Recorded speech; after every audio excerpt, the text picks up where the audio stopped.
Hvis jeg skal komme med et godt råd til, hvordan man kan gøre revisorbranchen mere attraktiv, så er det egentlig ganske simpelt, og det er, at vi skal have ændret synet på revisor.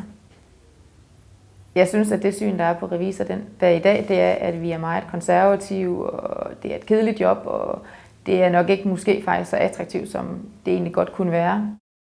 Jeg synes, der er stadigvæk rigtig mange, der har fordomme over for revisionsbranchen. For at det gør det mere attraktivt for nykommende revisorer, skal vi vise vores sande ansigt, at vi kan være sociale, og vi kan være sjove, og vi kan have det godt på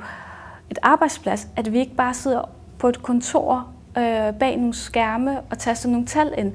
Hvis du kom med et godt råd til, hvordan revisorbranchen måske kunne være mere attraktiv, det var, at man måske skulle gøre op med den partnerledede organisation, og så måske mere skele til alle vores kunder, som er mere klassisk opbygget i form af en aktionærkreds, en bestyrelse og en direktion.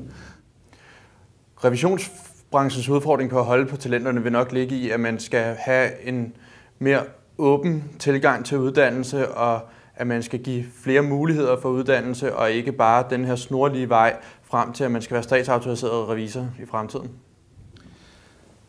Den største udfordring for revisorbranchen for at holde på talenterne, det er, at branchen i større udstrækning skal kunne tilpasse sig talenterne, og ikke at talentet skal tilpasses branchen. Det nytter ikke noget, at man efterspørger nogle bestemte typer mennesker, men man skal så også kunne give dem en plads, altså give talenterne en følelse af, at de rent faktisk gør en forskel, både i virksomheden, men også i forhold til de kunder, de nu får tildelt.